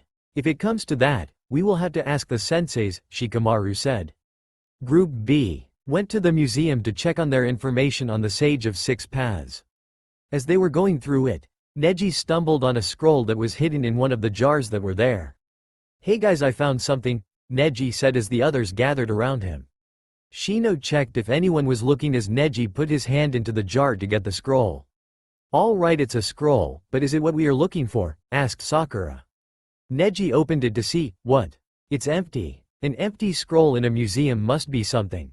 Let's get it back to the senseis, Ino said. At the library, the members of Group A searched through the library, mostly the part that dealt with history. Anyone who saw them thought they were interested in their village history. Damn, this place is big, almost as huge as Konoha's library. What am I saying? I've never been there, Kiba said. Hinata went towards the maps and drawings part of the library looking for a map that she could use for moving round the village. She picked a scroll, and as she drew it out, another dusty old-looking scroll fell out. She picked it up and kept it back before opening the map she took, but kept it back. Apparently the map dated back 50 years. As she turned to leave, she stopped and looked at where she kept the old scroll that fell. She looked around and saw all the scrolls were old-looking. That meant she was where they kept old scrolls. Using her Byakugan, she looked at the scrolls and found none of them looked as old as the one she saw. She then took it and opened it, but what she saw wasn't what she expected. Guys, I found something, she called out. Luckily no one heard her. They all gathered around as she read what she saw. Your mission is to find the Scroll of Eons. It is said to contain the most powerful jutsu of the Sage of Six Paths. Wait, there's a Jubi. Just thinking about the sage hiding it, or what about if he buried it in one of these buildings were built on the spot? Deep where the battle of fate happened. Where men will sought and perished. Where the odd-numbered forces of this world was born, and nature taketh its course. There you will find what conquereth the avatar of hatred and vengeance. Story start. Scroll of Eons 2 and Exposed. 5 days ago, Orochimaru's study. People who knew Orochimaru knew he was a scientist, and as such he needed to always research, and to research you need books. But the amount of piles of books that mainly dealt with the tailed beast and their creator was fascinating. Orochimaru was also a collector by heart, so he collects old artifacts, but mainly what he knows will benefit him either in that present situation or in the future. So him having a book that was written by Asura Otsutsuki, the first son of the Sage of Six Paths, on the battle and its aftermath between his father and the 10-tailed beast wasn't surprising to most people. It took a while, but I finally managed to gather enough information on it, Orochimaru said to himself. Knock. And with that, Sasuke and Kabuto entered to meet Orochimaru, who had one of those smirks that said, "Yes, I finally got it." "You sent for us, Orochimaru-sama," Kabuto said. "Yes, indeed I did," Orochimaru replied. "I finally found a way to get my revenge on Konoha, and it might be dangerous, but I'm 65% sure it will work." "Well, good for you, but I've got no grudge with Konoha, so I don't see why I should waste my energy and chakra fighting them," Sasuke said with arms crossed in boredom. Well, Sasuke-kun, don't you want to taste your strength against your former comrades and see their level compared to yours? You might have also fought Naruto if he hadn't left Konoha, but now I'm sure he's leaving a civilian life because he could never go far in the shinobi world with just shadow clones, and even with the Kyuubi chakra, he's no match for an Akatsuki member, Kabuto concluded. "If that's the case, what's the plan?" Sasuke asked. "Well, I've been researching on a scroll called Scroll of Eons for 10 years now, and it was until 4 years ago I found a book written by the sage's son that I got a breakthrough." "So what's this scroll about, and where is it, Orochimaru-sama?" Kabuto asked.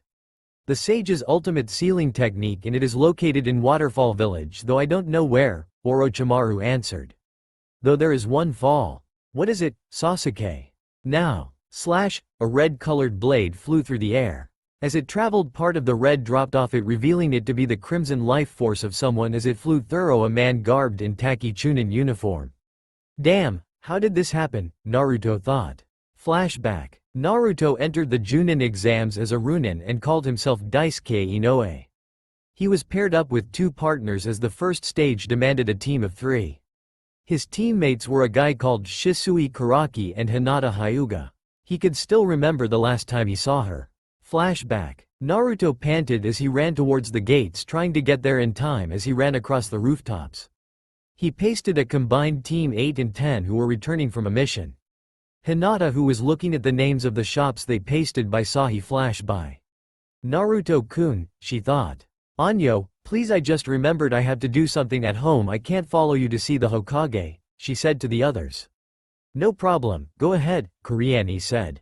Thanks, Kuriani-sensei. As she took to the roofs, Naruto saw the gates were a little further and he started walking towards it. Anyo, Naruto-kun, are you going on a mission? What about your team? He heard. Naruto turned back to see Hinata, though she was red for some reason. Damn, I've been sighted, what should I do? Wait, I can think of 4 options. Use jutsu to knock her out. Nah, if she's like her dad then it won't work, besides it only works for males. Knock her out. Nah, I can't hit a girl, besides Hinata-chan has never hit me before. Wait, what did I call her? Kill her. Who am I kidding? I don't even know how to skin a turkey for Thanksgiving. Tell her the truth. I'm not that stupid. I'm sorry, Hinata-chan, I'm leaving this village, no one needs me here, Naruto said. He was pretty sure he heard someone shout, stupid. I'm not used to writing scenes like this. I even don't like movies that have such scenes in them, especially romantic ones, so I'll just skip. I go back to this later. Flashback. He hadn't heard much about her since then. The bell rang to signal that the first test was about to begin. It was much like the Chunin exams, except that while the forest of death breed monstrous creatures and gigantic trees, the location, place of no return, was said to have bloodthirsty demons in it. To your positions, team, as I call your names. Hi. A KUSA nin replied. The Protor called the names as everyone replied. Hinata Hyuga. Hi. Shisui Karaki. Hi. Daisuke Inoue. Daisuke Inoue? Where the hell is your teammate? The proctor said as he turned to the both of them. He said he wants to get some stuff that will guarantee his survival. Not that it will if he is that weak, Shisui said with a scowl.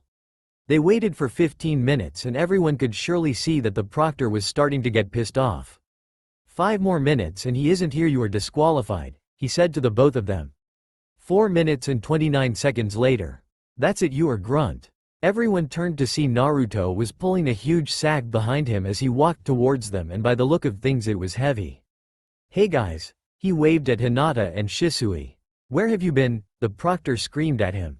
Getting suppliers. After all, if I and my team are going to survive, especially THSE bloodthirsty demons, we need suppliers, Naruto said as he lifted it onto his back. I won't bother asking what's in the sack. Okay, everyone set. Go? He shouted as all the teams ran into the deadly forest. Team HSD, I'll call them that for now when they're together, ran a few meters and stopped to plan their move. Alright, we sip. A loud noise interrupted Shisui as he and Hina turned to see Naruto drinking from a can of cola. Ha! Naruto exhaled in relief as he tossed away the already empty can and bought out another. Cola never lets me down. His teammates watched as he gulped down the second one, then Hinata looked like she remembered something. Anyo Daisuke-san, what are the suppliers you got? She asked. Daisuke grinned and replied, you know we are going to face bloodthirsty demons, so to make sure I survived their encounter I acted based on what I know. I got their weakness. I hope it not what I'm thinking, Shisui thought. Anyo, what are they? Hinata still asked. Daisuke opened the sack and brought out garlics that were joined together, and there was a lot of them, what looked like silver shuriken and a giant torch light that on it read 40 kilowatts. Wait, you think we are up against vampires? Shisui asked. Yep, what other blood-sucking creatures do you know? Daisuke asked. I don't know, maybe mosquitoes, Shisui answered back. That why I prepared, as I said, I'm not going to die, there might be a nest of vampire mosquitoes in here, so I bought a pack of garlic-scented insecticide. Anyo, how did you get those? Hinata asked. Obviously I bought them at the market, Daisuke replied. Idiot, she's talking about the insecticide, we all know there's nothing like a garlic-scented one. Oh, there is. Apparently I saw this old guy that makes insecticides and stuff, and he made a lot of garlic-scented ones because he thinks that there are some mosquitoes that are vampires in disguise, that is why some of them take a lot blood than normal. It was then they smelt a foul odor. Oh, what is that? Shisui asked. Oh, it's the garlics. I told the guy the first bought the super spicy ones. After all, if they are super spicy they work faster, Daisuke replied. Anyo, Daisuke-san, you still have more suppliers in your bag, what are they? Hinata asked. Oh, this is back up, Daisuke said as he brought out cups of ramen. This is garlic and chicken flavor, and due to its name you wouldn't expect it to be sweet, but it just has a small hint of garlic and lots of chicken, though to a vampire that's enough to do justice. Daisuke said. Nasni shouted out the last and pumped his hand, and unfortunately dropping the cup, making it fall and spill on the ground. No, Daisuke screamed as he knelt before the spilled noodles. I'm doomed. How many years of my life has been sucked away? A month, year, or probably my entire life. With that he broke into anime tears. Come on asshole, let's get moving, and with that they left. Hidden in the trees, a team of Kumo nin who had seen this had huge sweat drops with thoughts that said, WTF. Nightfall. Team HSD settled to camp under a tree. So far so good, they hadn't come across any team, monstrous creatures or vampires. As they watched the fire burn, Daisuke took out a garlic and threw it into the fire. Wait, I thought you needed to protect yourself, Shisui asked. Yep, I am protecting myself. As the fire burns the garlic, it makes the garlic release a toxic smell, scaring anything with a nature that says vampire. They could hear rushing in the woods as twigs snapped. See, that means I was right, Daisuke said as he threw in another two. Daisuke was half right, and that was about the fire releasing the garlic scent, but he was wrong about two things. The scent wasn't toxic, neither did it drive the creatures away, rather it was the opposite. As Shisui watched the fire, he threw in another garlic, as it had been silent for the past 2 hours, was starting to believe Daisuke's theory. But all of a suddenly it became deadly quiet. Even the birds that were the source of little noises he had been hearing stopped, as if they were quieted by something or someone. Shisui woke up his teammates as he stomped out the fire. What the big idea waking us up at 2:30 a.m. You better have a good reason or I'll stomp you like you did that fire, Daisuke ranted at him. First, how did you know it's 2:30 a.m.? You have no wristwatch. Secondly, I think we are being watched, Shisui asked. You know you are been paranoid, something watching us, or you are watching yourselves. Really am beginning to regret teaming up with you. Why can't you be like the lady? Daisuke ranted out. Am being paranoid? You're the one who kept preaching about vampires and getting killed. You know what, if we ever encounter one, I'm throwing you towards them, or if we don't, I'll send them your house address, Shisui retorted in anger. Gasp, asshole, Daisuke. Bitch, Shisui. Head, shitface. Guys, Hinata. Son of a bitch. Guys. Hey, give that back to me, it looks like my ass, Daisuke said as he pointed to Shisui's face. That's not what your mom said before she made out with it, Shisui retorted. Why you? Daisuke said as he moved to attack Shisui. You guys. Hinata screamed. Yes, hottie, Daisuke said as they turned to her. Behind you, Hinata said. Daisuke and Shisui turned, and what they saw was something you will see in only in books: a giant orc with a club, and behind him were 4 others. I'm sorry, Daisuke pleaded as he knelt before them. I wouldn't have insulted him if I knew he was related to you guys. Yes, father, please forgive grandfather, Shisui said as he also knelt before them. Ha ha ha, he finally confessed, ha ha ha, but he stopped laughing as Shisui's last words came back into play. Please forgive grandfather. Hey, what are you trying to say? That I'm a family member, you monkey, Daisuke. Oh yeah, if I was part of your family then I would have been adopted, because clearly I didn't gain the looks of the family, Shisui. Well, that's not what I heard when I saw your mom sucking its DK, Daisuke retorted. Guys, please stop arguing and pay attention, Hinata pleaded.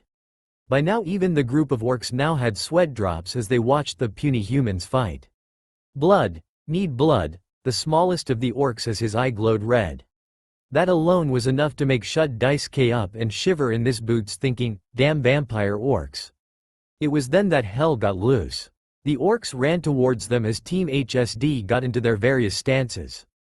Shisui ran towards them, and when he got close he jumped forward. While in the mid-air he cupped his mouth, fire style, grand firefall sweep, and with that he exhaled out the largest firestream that Hinata had seen.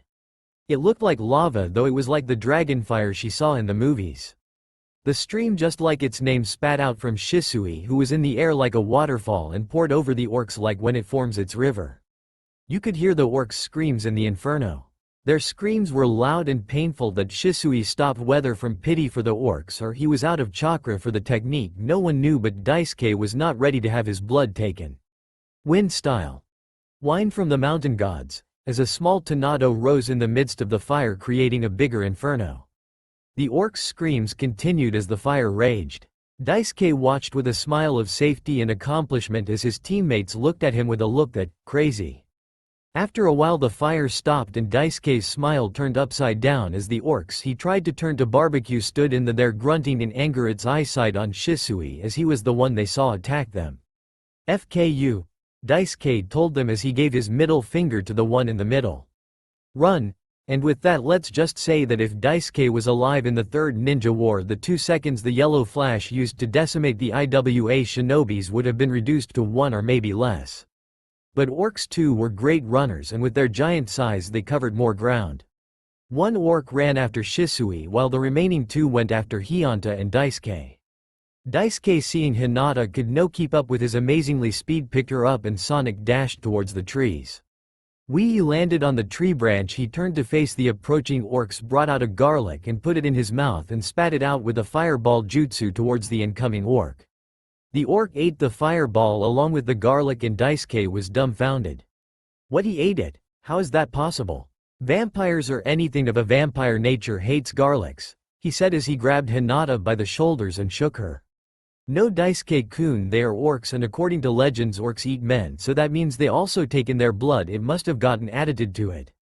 They are not vampires, they are just strongly carnivores, Hinata said. Oh okay, Daisuke said with a dumbfounded look. Hinata looked at Daisuke. I have a plan, we can use it to escape. Daisuke nodded as he and Hinata jumped to avoid the incoming hit. It's easy. I believe the orcs are attracted by garlic, so if we use the garlic scent and spread it around, the orcs would be confused on which scent to follow. Daisuke nodded and gave half of the remaining garlics to Hinata and they separated to spread it around. Soon after they met up under a tree, the garlics getting burnt in different parts of the forest.